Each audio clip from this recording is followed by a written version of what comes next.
안녕하세요. 슬기로운 방광TV의 이경래 원장입니다. 날씨가 많이 추워졌습니다. 제 구독자님들 건강 조심하시고요.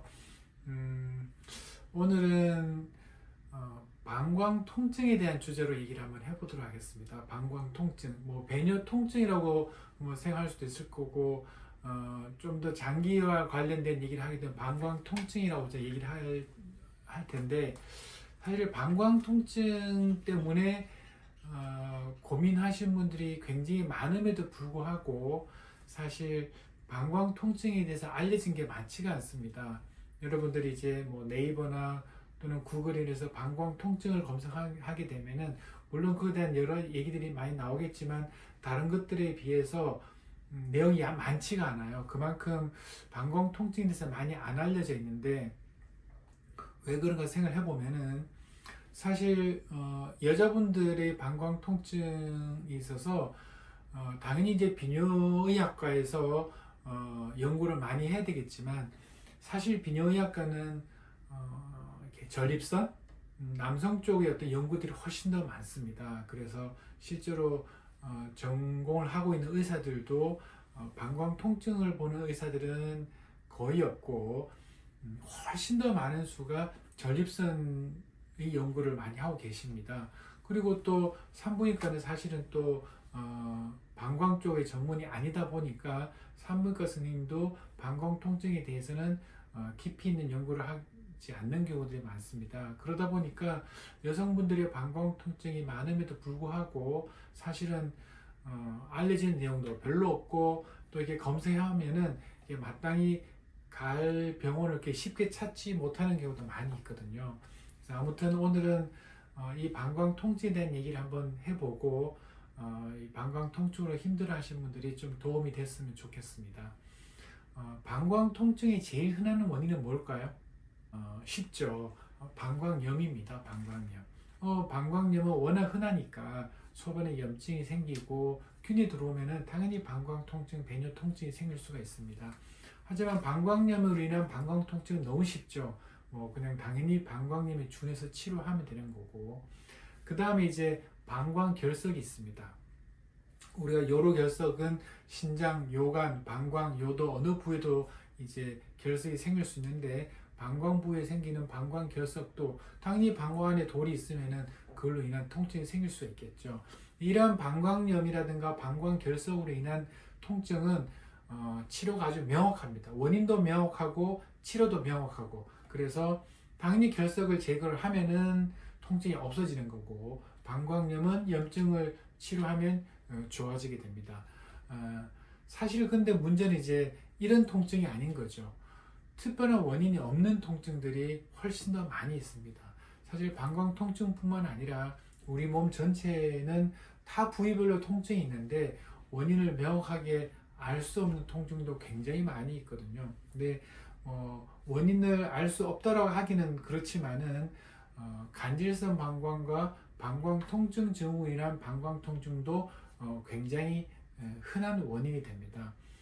사실 간질성 방광은 그동안 많이 알려지지 않는 질환이었지만은 최근에 굉장히 많이 알려지고 있습니다. 그래서 우리가 단순히 화장실을 자주 가는 빈뇨, 또 소변이 급한 절방뇨 이런 것들이 점차 더 진행이 되게 되면은 이제 방광에 통증이 생기기 시작하게 되고 우리가 그걸 방광 통증 증후군이라고 그러고 또 그게 더 심하게 되면서 방광벽에 어떤 구조적인 어떤 변화들이 생기고 출혈이 생기고 아주 심한 통증을 앓게 되는데 그런 간질성 방광까지 이렇게 진행을 하게 됩니다. 그래서 이런 방광 통증 증후군과 간질성 방광도 굉장히 흔한 방광 통증의 원인입니다. 그런데 아까 얘기했던 방광염이라든가 방광결석으로 인한 방광 통증은 아주 쉽게 치료가 되지만은 이런 방광 통증 증후군이라든가 간질성 방광에 인한 방광 통증은 약 한두 번 먹어서 이렇게 금방 없어지는 게 아니거든요.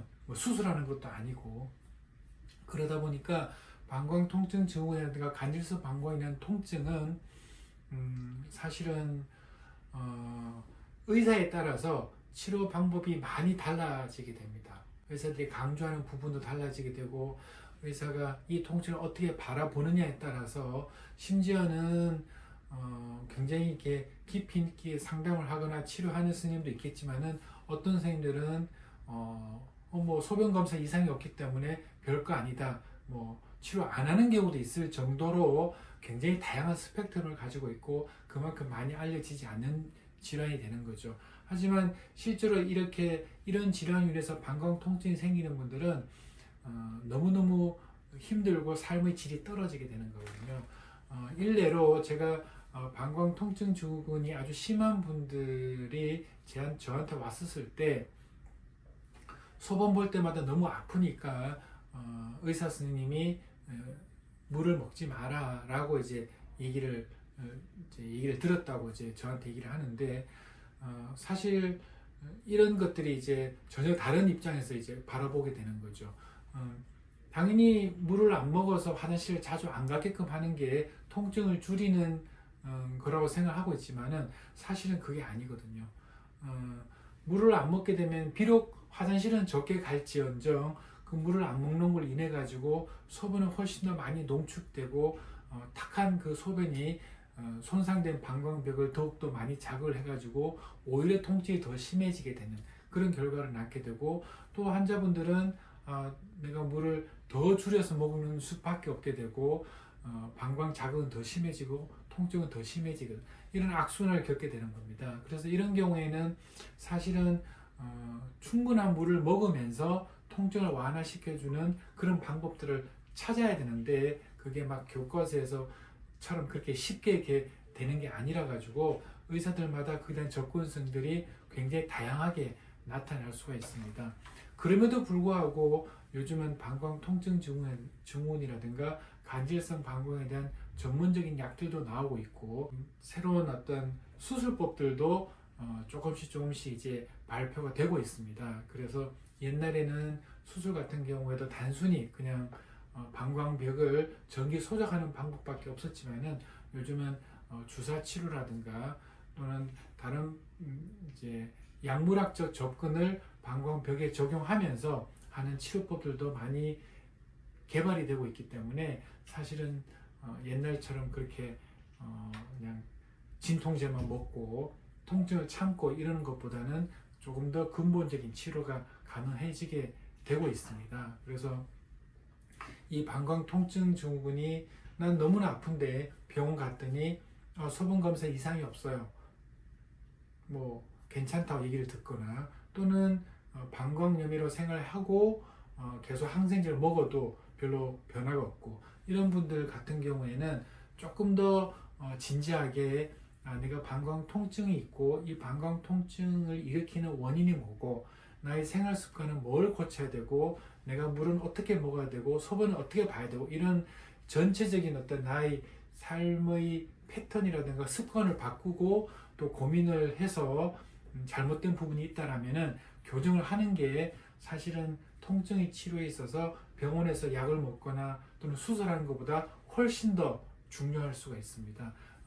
좋은 배뇨 습관을 가져야만이 당연히 건강한 방광이 되는 것처럼 방광 통증 증후군이 있다고 해서 다 그냥 약만 먹고 뭐 무슨 새로운 수술법을 찾고 이런 것보다는 나의 배뇨 습관을 한번 들여다보고 하나씩 그런 것들을 바꿔 나가는 게 어떻게 보면은 보다 근본적으로 방광 통증을 치료할 수 있는 방법일 수도 있을 것 같습니다. 오늘은 사실 그런 부분들을 병원에서는 굉장히 이렇게 간과하는 부분들이 많이 있는데 제가 진료를 보다 보면은 오히려 그런 게 훨씬 더 중요할 때가 있거든요. 그래서 그런 부분들을 꼭 참고를 하셔서 치료를 하시기 바랍니다.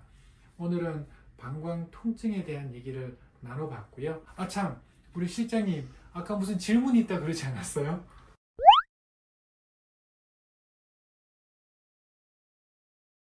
사실 그것도 맞아요. 왜냐하면 우리 배뇨라든가 방광이랑서 굉장히 예민한 기관이기 때문에 뭐 멀쩡하다가도 내가 신경을 쓰다 보면은 거기에 뭔가 이상이 있는 것처럼 느껴지는 경우도 많거든요. 그러다 보면은 내가 너무 신경을 써서 이게 안 좋은 건지 정말 내 방광에 이상이 있어서 그런 건지를 나조차도 구분을 못할 때가 많이 있는데 그거는 물론 모든 케이스를 그렇게 다 나눌 수 있는 건 아니지만은 대부분 방광 검사를 해보면은 알 수가 있습니다. 내가 방광 검사를 하는 과정에서 전혀 이상이 없고 또 방광 자체가 건강한 경우라면은 아까 얘기한 그런 심리적인 부분이라든가 좀 내가 좀 예민해서 또는 순간적으로 그렇게 생각할 수 있지만은 당연히 내 방광에 어떤 이상이 발견이 되고 그걸로 인해서 통증이 생길 만한 충분한 이유가 발견이 된다라면은 당연히